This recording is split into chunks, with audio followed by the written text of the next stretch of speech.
24 movie side channel நண்பர்கள் அனைவருக்கும் வணக்கம்.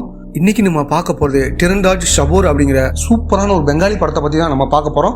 இந்த படம் 2022 வந்திருக்கு. இந்த படத்தோட கதை என்னன்னா, நைட் நேரம் ஒரு டாக்ஸில 2 ஆண் ஒரு பொண்ணு ஏறாங்க. கொஞ்ச தூரம் போனதுக்கு அப்புறம் ஒரு ஆணும் ஒரு பொண்ணு இறங்கிக்கிறாங்க. அதுக்கப்புறம் கொஞ்ச நேரம் கழிச்சு பின்னாடி உட்கார்ந்திருக்க ஆளும் மயங்கி விழுந்துறாரு. என்னன்னு பார்க்கும்போது யாரோ அவரை கொலை பண்ணிருக்காங்க. இப்ப போலீஸ் டிரைவர் மேல சந்தேகப்பட்டு விசாரிக்கிறாங்க. உண்மையிலே அவரை யார் கொலை பண்ணது, அதுக்கு பின்னாடி இருக்கிற மர்மம் என்ன, போலீஸ் உண்மையான கொலையாளியை கண்டுபிடிச்சாங்களா இல்லையா, கடைசி வரைக்கும் செம்ம இன்ட்ரெஸ்டா கொண்டு போயிருப்பாங்க. இப்ப நம்ம படத்துக்குள்ள போவோம். ஸ்டார்டிங் சீனே ஒரு காரை காமிக்கிறாங்க. அந்த கார் யாருக்காக வெயிட் பண்ணிட்டு இருக்க மாதிரி காமிக்கிறாங்க. அடுத்த சீன்ல ஒரு சின்ன பொண்ணு கோவிலுக்கு போக ரெடி ஆயிட்டு இருக்கா.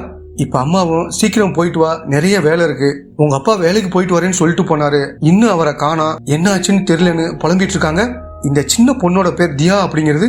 இப்ப இந்த பொண்ணும் ஃப்ரெண்ட்ஸோட கோவிலுக்கு வந்து சாமி கும்பிட்டு இருக்கா. அதுக்கப்புறம் எல்லாரும் ஜாலியா பேசிட்டு வந்துட்டு இருக்காங்க. ஆனா தியா மட்டும் சோகமா வந்துட்டு இருக்கா. என்ன காரணம்னு தெரியல. இப்ப ஹீரோவை காமிக்கிறாங்க. இவர் ஏசிபியா தான் இருப்பாரு. போதை மருந்து கடத்துற கும்பலை பிடிக்க ஹீரோவும் அவரோட டீமும் வந்திருக்காங்க. போலீஸ் வரதை பார்த்து அவங்களும் தப்பிச்சு ஓடுறாங்க. இப்ப ஹீரோவும் அவங்கள துரத்தி பிடிச்சு பயங்கரமா சண்டை போடுறாரு. கடைசியில எல்லாரையும் லாக் பண்ணி லோக்கல் போலீஸ் கிட்ட ஒப்படைக்கிறாங்க. இப்ப ஹீரோவுக்கு ஒரு போன் கால் வருது. எதிர இன்ஸ்பெக்டர் தான் பேசுறாரு. சார், ஒரு முக்கியமான விஷயம், உடனே ஸ்டேஷனுக்கு கிளம்பி வாங்கன்னு சொல்றாரு. இப்ப ஹீரோவும் தன்னோட அசிஸ்டண்ட்டை கூப்பிட்டுட்டு அங்க வந்துடுறாரு. என்ன விஷயம்னு கேட்க இன்ஸ்பெக்டரும் உள்ள கூப்பிட்டு போறாரு. சார், இவன் ஒரு கார் டிரைவர். இவனோட கார்ல இருந்து ஒரு இறந்து போன உடலை கண்டுபிடிச்சோம். அதை போஸ்ட்மார்ட்டத்துக்கு அனுப்பிச்சு வச்சிருக்கோம். சீக்கிரமா ரிப்போர்ட் வந்துடும் சொல்றாரு. இப்ப ஹீரோவும் டிரைவர் கிட்ட என்ன நடந்துச்சுன்னு மாதிரி கேக்குறாரு. டிரைவரும் சொல்ல ஆரம்பிக்கிறாரு. அப்ப ரொம்ப மழை பெஞ்சிட்டு இருந்துச்சு, சவாரி எதுவும் இல்ல. சரி, வீட்டுக்கு கிளம்பலாம்னு நினைச்சிட்டு இருக்கும் போது 3 பேர் வந்து கதவை தட்டினாங்க. இந்த இடத்துக்கு போகணும் மாதிரி சொன்னாங்க. நானும் அவங்கள கூப்பிட்டு கிளம்ப ஆரம்பிச்சேன். பின்னாடி சீட்ல ஒரு பொண்ணு ஒரு ஆணும் உட்காந்துக்கிட்டாங்க. முன்னாடி ஒரு ஆள் மட்டும் உட்காந்துக்கிட்டாரு. முதல்ல அந்த பொண்ணு சொன்ன இடத்துல அவங்க இறக்கி விட்டுட்டேன்.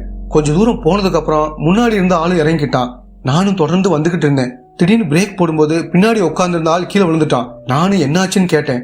ஆனா அவர்கிட்ட இருந்து எந்த பதிலும் வரல. நானும் இறங்கி என்னன்னு பார்க்கும்போது மூச்சு பேச்சு இல்லாம இறந்து கிடந்தாரு. எனக்கு ஒன்னும் புரியல. ஏதோ தப்பா இருக்குன்னு நினைச்சு போலீஸ் ஸ்டேஷனுக்கு வந்து நடந்த விஷயத்த சொன்னேன் மாதிரி சொல்றாரு. இப்ப போலீஸும் வந்து செக் பண்ணி பார்க்கும்போது அவர் கழுத்துல நல்ல காயம் பட்டு இறந்து கிடந்ததை பார்த்திருப்பாங்க. இதுதான் சார் நடந்துச்சுன்னு டிரைவரும் ஹீரோ கிட்ட எல்லா விஷயத்தையும் சொல்றாரு. உன் கார்ல அவர் மூச்சு பேச்சு இல்லாம கிடந்திருக்காரு. நேரா ஹாஸ்பிட்டலுக்கு கூட்டிட்டு போகாம ஏன் போலீஸ் ஸ்டேஷனுக்கு வந்தேன் மாதிரி கேட்கிறாரு. சார், நான் போய் செக் பண்ணி பார்க்கும்போது அவர் இறந்துட்டாருன்னு எனக்கு தெரிய வந்துச்சு. யாரோ அவரை கொலை பண்ணிருக்காங்க. அதே மாதிரி கழுத்துல வேற நல்ல காயம் இருந்துச்சு. அதனாலதான் ஹாஸ்பிட்டலுக்கு போகாம இங்க வந்தேன் மாதிரி இவரும் சொல்றாரு. சரி, உன்னை பத்தி சொல்லு, உனக்கு கல்யாணம் ஆயிடுச்சா, இப்ப நீ எங்க தங்கியிருக்கன்னு மாதிரி ஹீரோவும் கேக்குறாரு. சார், எனக்கு இன்னும் கல்யாணம் ஆகல. அப்பா அம்மா இறந்து போயிட்டாங்க. நான் பக்கத்துல இந்த இடத்துல தான் இருக்கேன்னு அந்த இடத்த பத்தியும் சொல்றாரு. நீ எத்தனை வருஷமா வண்டி ஓட்டுற மாதிரி கேக்குறாரு. சார், 2 வருஷமா தான் ஓட்டுறேன். அதுக்கு முன்னாடி அப்பா வச்சிருந்த பிசினஸ் தான் பாத்துட்டு இருந்தேன். ரொம்ப லாஸ் ஆயிடுச்சு. அதனாலதான் வண்டி ஓட்ட ஆரம்பிச்சேன்னு இவரும் சொல்றாரு.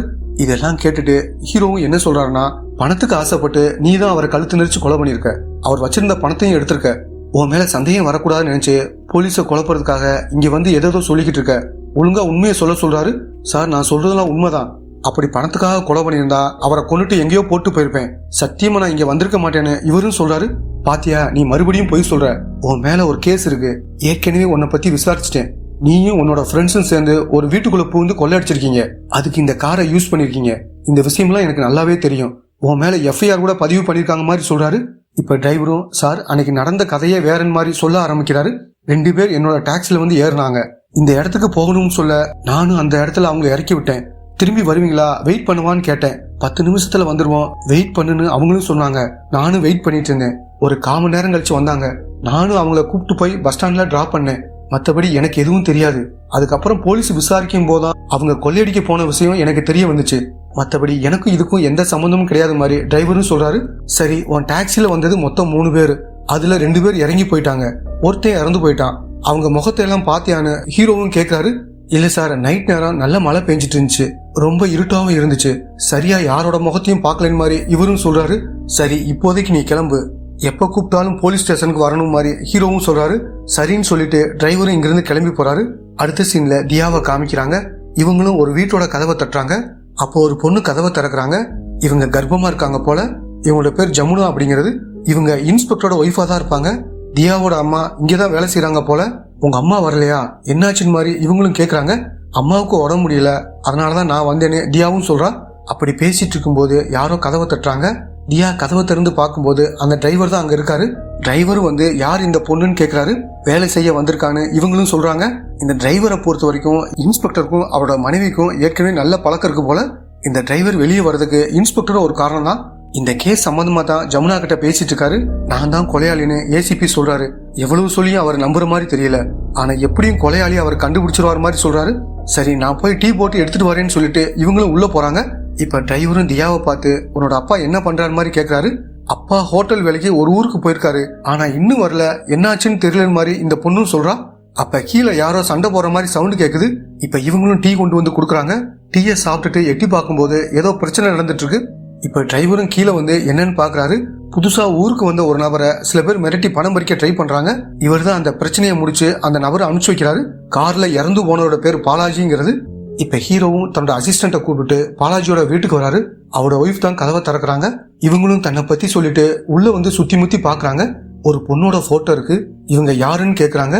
என்னோட பொண்ணு தான், இப்ப டெல்லியில படிச்சிட்டு இருக்க மாதிரி சொல்றாங்க. சரி உங்க ஹஸ்பண்டுக்கு வேற எதிரிகள் யாராவது இருக்காங்களா, பிசினஸ்ல ஏதாவது பிரச்சனை இருந்துச்சான்னு மாதிரி கேட்காரு. அவருக்கு பிசினஸ்ல எதிரிகள்னு யாரும் கிடையாது. ஏன் இப்படி ஆச்சு எதுவுமே புரியலன்னு இவங்களும் சொல்றாங்க.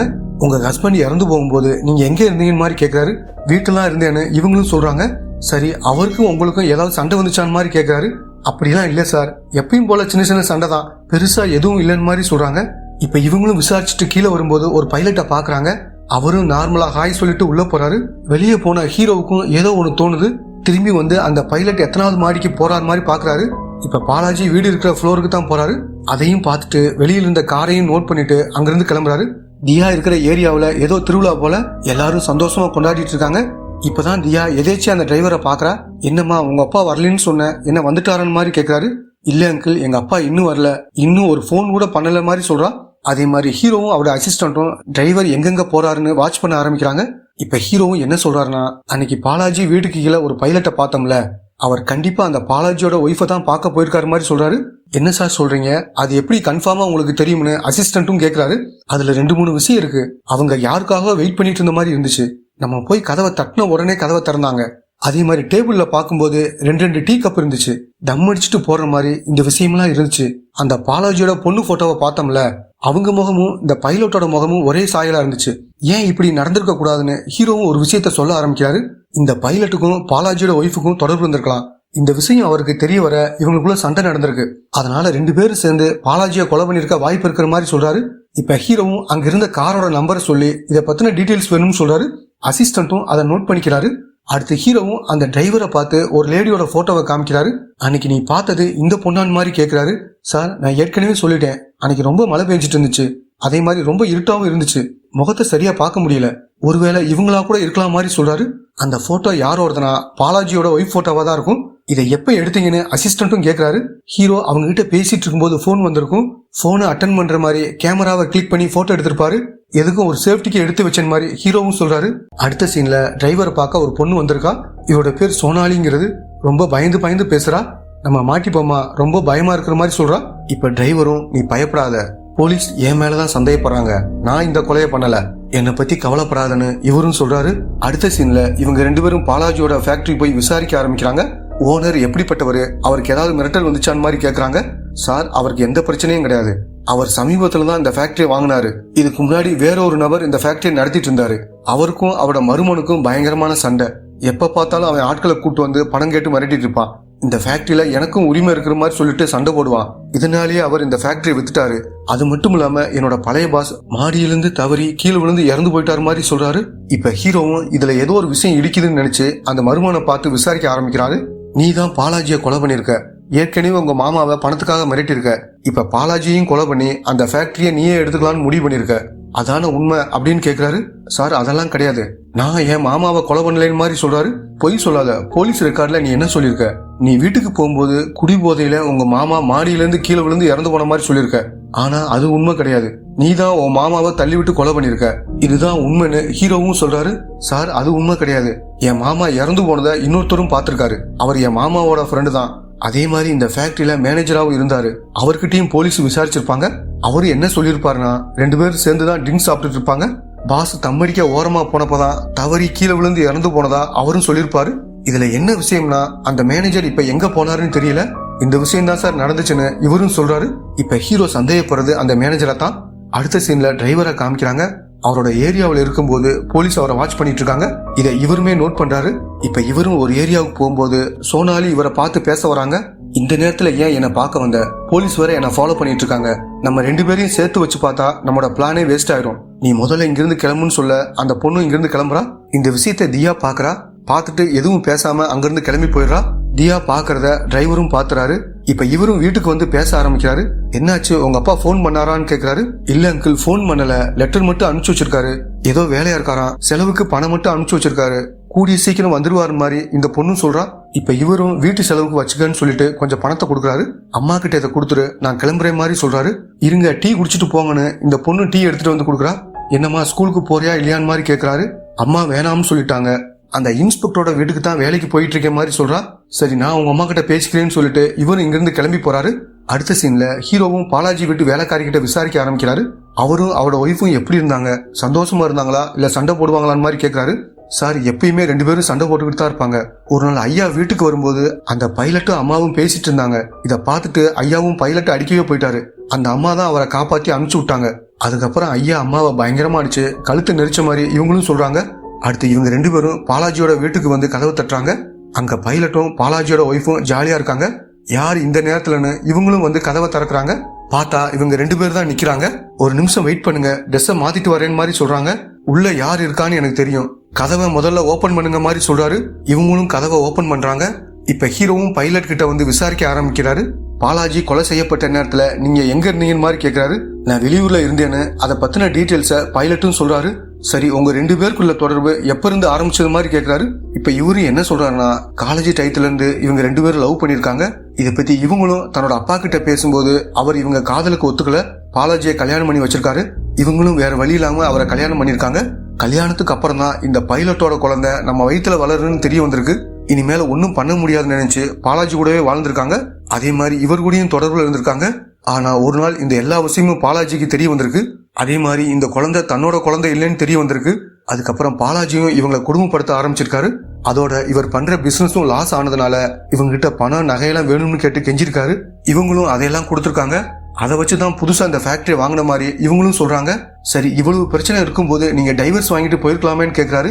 அவர் அதுக்கு ஒத்துக்கல, வேற வழி இல்லாம கூடவே இருந்த மாதிரி சொல்றாங்க. அதனாலதான் நீங்க 2 பேரும் சேர்ந்து அவரை கொலை பண்ணீங்களான்னு கேக்குறாரு. சார், அவரை நான் கொல்லணும்னு நினைச்சா என்னைக்கே கொண்டிருப்பேன், அவர் சாகுறதுல எனக்கு விருப்பம் இல்ல மாதிரி சொல்றாங்க. அடுத்த சீன்ல ஹீரோவும் டிரைவரை மீட் பண்ணி ஒரு விஷயத்த சொல்றாரு. பாலாஜியோட ஒய்ஃப் ஒரு கடை வச்சிருக்காங்க, நம்ம 2 பேரும் அங்க போவோம். நான் போன்ல அவங்க போட்டோவை காமிச்சேன்ல, உனக்கு சரியா அடையாளம் தெரியல, நீ நேரடியா போய் பாரு, அப்பதான் கண்டுபிடிக்க முடியும் மாதிரி சொல்றாரு. சார், நான் ஏற்கனவே முகத்தை சரியா பாக்கல, அங்க போனா மட்டும் என்ன கண்டுபிடிக்க முடியும் மாதிரி கேக்குறாரு. எதுவும் பேசாம என் கூட வான்னு ஹீரோவும் கூட்டிட்டு போறாரு. இப்ப நான் மட்டும் உள்ள போறேன், ஒரு 5 நிமிஷம் கழிச்சு நீ வா, உன்னை பார்த்ததும் அவங்களோட நடவடிக்கை நான் பார்க்கணும் மாதிரி சொல்றாரு. இப்ப ஹீரோ உள்ள வரும்போது இங்க பாலாஜியோட ஒய்ஃபும் சோனாலியும் பேசிட்டு இருக்காங்க. சோனாலி யாருன்னு ஹீரோவுக்கு தெரியாது. என்ன சார் இங்க வந்திருக்கீங்க, விசாரணையான்னு இவங்களும் கேக்குறாங்க. இல்ல, கடையில பர்ச்சேஸ் பண்றதுக்காக தான் வந்தேன்னு ஹீரோவும் சொல்றாரு. இப்ப டிரைவரும் உள்ள வரும்போது இவங்க பெருசா அவரை கண்டுக்கல. ஆனா சோனாலி டிரைவரையே பாக்குறாங்க, இவரும் அவங்களையே பாக்குறாரு. 2 பேரும் கண்ணாலே பேசிக்கிறாங்க. இந்த விஷயத்த ஹீரோவும் நோட் பண்றாரு. அடுத்து சோனாலியும் வேகமா இந்த இடத்த விட்டு கிளம்புறாங்க. இப்ப இவங்களும் சோனாலியை ஃபாலோ பண்ணி போய் அவங்கள மடக்குறாங்க. அடுத்து சோனாலியை போலீஸ் ஸ்டேஷன் கூட்டிட்டு வந்து விசாரிக்க ஆரம்பிக்கிறாங்க. நீ யாரு, உன்னை பத்தி எல்லாம் தெரிஞ்சிருச்சு, நீ அந்த டிரைவரோட முன்னாள் காதலின்ற விஷயத்தெல்லாம் கண்டுபிடிச்சிட்டோம், ஏன் அந்த கொலையை பண்ணன்னு மாதிரி கேக்குறாரு. சார், நான் எல்லாத்தையும் சொல்லிருன்னு இவங்களும் நடந்த விஷயத்த சொல்ல ஆரம்பிக்கிறாங்க. கொஞ்சம் வருஷத்துக்கு முன்னாடி இவங்களும் டிரைவரும் லவ் பண்ணிருப்பாங்க. என்ன காரணம்னு தெரியல, 2 பேரும் பிரிஞ்சிருப்பாங்க. அந்த மன கஷ்டத்துல இருக்கும்போது அப்பாவோட ஃப்ரெண்டு பாலாஜி இவங்க வீட்டுக்கு வந்திருப்பாரு. அப்படி வரும்போது 2 பேருக்கும் பழக்கம் ஏற்பட்டு ஒன்னாவும் இருந்திருப்பாங்க. ஒரு நாள் இந்த விஷயத்த அப்பாவும் நேரடியா பார்த்துட்டு பொண்ணை பிடிச்சி பயங்கரமா திட்டுறாரு. பாலாஜியும் நக்கலா பேசிட்டு அங்கிருந்து கிளம்பி போறாரு. அதுக்கப்புறம் தான் அப்பா சோனாலி கிட்ட பேசி ஒரு பையனை பார்த்து கல்யாணம் பண்ணி வச்சிருப்பாரு. அதுக்கப்புறம் 4-5 வருஷம் வாழ்ந்திருப்பாங்க. இவங்களோட வீட்டுக்காரர் வேலை விஷயமா பெங்களூருக்கு போயிருக்க மாதிரி சொல்றாங்க. சரி, அதெல்லாம் இருக்கட்டும், பாலாஜியை ஏன் கொலை பண்ணீங்கன்னு மாதிரி கேக்குறாரு. இந்த சம்பவம் முடிஞ்சு 4-5 வருஷம் கழிச்சு பாலாஜி இவங்களை பார்க்க வந்திருப்பாரு. நம்ம மறுபடியும் ஒன்னா இருப்போம்னு சொல்லி அவங்களை மிரட்ட ஆரம்பிச்சிருப்பாரு. நீ ஒத்துக்கலைனா நம்ம 2 பேரும் நெருக்கமா இருந்த போட்டோ வீடியோ எல்லாம் நெட்ல போட்டுருவேன், அதே மாதிரி உன் ஹஸ்பண்ட் கிட்டையும் காட்டுவேன்னு சொல்லி மிரட்டி இந்த பொண்ணுகிட்ட வலுக்கட்டாயமா உறவு வச்சுக்கிறாரு. இந்த விஷயத்தெல்லாம் பாலாஜியோட ஒய்ஃப் கிட்ட சொல்லி உதவி கேட்கறாங்க. இப்ப இவங்களும் என்ன சொல்றாங்கன்னா, நானே அவன் பண்ற கொடுமையெல்லாம் தாங்கி தான் வாழ்ந்துகிட்டு இருக்கேன், உனக்கு 2 விஷயம் தான் இருக்கு, ஒன்னு போலீஸ்க்கு போறது, இல்ல அவனை கொலை பண்றது, இந்த 2 தான் வழின்னு மாதிரி சொல்றாங்க. அடுத்து பாலாஜியோட ஒய்ஃப் தான் சோனாலியை கூப்பிட்டுக்கிட்டு மேனேஜரை பார்க்க வராங்க. இந்த மேனேஜரும் ஒரு மாதிரியான ஆள் தான். பணம் கொடுத்தா எந்த விஷயம்னாலும் பண்ணுவார் போல. இதுக்கு முன்னாடி இவரோட பழைய ஓனர் தண்ணி அடிச்சுட்டு தவறுதலா கீழே விழுந்து இறந்து போயிருப்பாரு. இந்த மேனேஜர் தான் அவரை கொலை பண்ணிருப்பாரு. இப்ப இவரும் பணம் கொடுத்தா காரியத்தை கச்சிதமா முடிச்சிட மாதிரி சொல்றாரு. அடுத்து இவங்களும் பக்கவா ஒரு பிளான் பண்றாங்க. அந்த மேனேஜர் ஓனர் கூட சேர்ந்து நல்லா தண்ணி அடிக்கிறாரு. கார் ஸ்டார்ட் ஆகலேன்னு சொல்லி ஒரு டாக்ஸியை பிடிக்கிறாங்க. அதுல 3 பேர் ஏறுறாங்க. ஒன்னு வந்துட்டு மேனேஜர், 2வது பாலாஜி, 3வதா சோனாலி. இந்த 3 பேரும் காருக்குள்ள ஏறிக்கிறாங்க. இந்த டிரைவர் தான் வண்டி ஓட்டிட்டு போறாரு. அப்படி போயிட்டு இருக்கும்போது போதையில இவர் மட்டையாயிராரு. இதுதான் சரியான டைம் நினைச்சு சோனாலியும் டிரைவரும் காரை விட்டு இறங்கிக்கிறாங்க. இந்த மேனேஜர் ஒரு கயிறை வச்சு பாலாஜியோட கழுத்தை நெரிச்சு கொலை பண்றாரு. கொலை பண்ணிட்டு அவர் கிளம்பி போயிருப்பாரு. அதுக்கப்புறம் சோனாலியும் கிளம்பி போயிருப்பாங்க. கொஞ்ச நேரம் கழிச்சு டிரைவரும் போலீஸ் ஸ்டேஷனுக்கு வந்து இந்த மாதிரி நடந்துச்சுன்னு ஒரு விஷயத்த சொல்லியிருப்பாரு. இந்த டிரைவரும் சோனாலியும் முன்னாடி ஒரு டயத்துல லவ் பண்ணிருப்பாங்க. பாலாஜி பண்ண கொடுமையெல்லாம் இவர்கிட்ட சொல்லி உதவி கேட்டிருப்பாங்க. அதுக்காகத்தான் இவர் தன்னோட டாக்ஸி எடுத்துட்டு வந்திருப்பாரு. நடந்த விஷயம் எல்லாத்தையும் சோனாலி அழுதுகிட்டே ஹீரோ கிட்ட சொல்றாங்க. இப்ப ஹீரோவும் எல்லாத்தையும் கேட்டுட்டு சரி நீ வீட்டுக்கு கிளம்புன மாதிரி சொல்றாரு. இவங்களும் ஒன்னும் புரியாம இங்கிருந்து கிளம்பி போறாங்க. இப்ப அசிஸ்டன்ட்டும் என்ன சார் இப்படின்னு கேக்குறாரு. வா கிளம்பலாம்னு சொல்லிட்டு 2 பேரும் கார்ல எங்கேயோ போறாங்க. அப்பதான் ஹீரோட செல்லுக்கு ஒரு வீடியோ மெசேஜ் வருது. அடுத்து டிரைவரை மீட் பண்ணி எல்லா உண்மையும் தெரிஞ்சிச்சுன்னு சொல்லிட்டு ஒரு வீடியோவை காமிக்கிறாரு. அந்த மேனேஜர் தான் பேசுறாரு. இந்த கேஸ்ல நீங்க என்ன கண்டுபிடிச்சிருவீங்கன்னு எனக்கு தெரியும். பணத்துக்காக நான் நிறைய கொலை பண்ணிருக்கேன். தூங்கும்போது நான் கொலை பண்ண எல்லாரும் என் கண்ணு முன்னாடி வந்து நிக்கிறாங்க. கொலை பண்றது ஒரு பழக்கமாவே ஆயிடுச்சு. கிட்டத்தட்ட நான் ஒரு மனநோயாளியே மாறிட்டேன். இப்படியே போனா என் மனைவி பிள்ளைகளை கூட கொலை பண்ணிடுவேன். நான்லாம் வாழ தகுதியே இல்லாதவனு வீடியோ ரெக்கார்ட் பண்ணி வச்சுட்டு தற்கொலை பண்ணி இறந்து போயிறாரு. ஆக மொத்தம் அந்த பாலாஜி சாக வேண்டியவன் தான். நேத்து தியா என்னை பார்க்க வந்தானு நடந்த விஷயத்த சொல்ல ஆரம்பிக்கிறாரு. போலீஸ் டிரைவரை வாட்ச் பண்றது இவங்களுக்கு நல்லா தெரியும். தியாவும் ஹீரோவோட வீட்டை கண்டுபிடிச்சு டிரைவர் ரொம்ப நல்லவர், அவர் யாரையும் கொலை பண்ணலன்னு மாதிரி சொல்லி காலை விழுறாங்க. அதே மாதிரி அன்னைக்கு டிரைவரும் சோனாலியும் பேசுனதை இவ கேட்டிருப்பா. கேட்ட எல்லா விஷயத்தையும் சொல்லி டிரைவரை எதுவுமே பண்ண வேணாம்னு சொல்லியிருப்பா. இப்ப ஹீரோவும் இந்த விஷயத்தெல்லாம் சொல்லி இந்த கேஸ்ல நான் யாரையும் கைது பண்ண போறதில்ல, முக்கியமான கொலையாளியே இறந்து போயிட்டான்னு சொல்லிட்டு அங்கிருந்து கிளம்பி போறாரு. அடுத்த சீன்ல டிரைவர் தியாவோட வீட்டுக்கு போய் நான் உன்னை படிக்க வைக்கிறேன், நீ நல்லா படின்னு மாதிரி சொல்றாரு. அப்பதான் அங்க இருக்கிற போட்டோவை காமிக்கிறாங்க. அதுல தியாவோட தம்பி, அவங்க அம்மா இருக்காங்க. பக்கத்துல இருக்கிறது வேற யாரும் இல்ல, அந்த மேனேஜர் தான். அந்த மேனேஜர் தான் தியாவோட அப்பாவா இருப்பாரு. இதோட இந்த படம் முடியுது.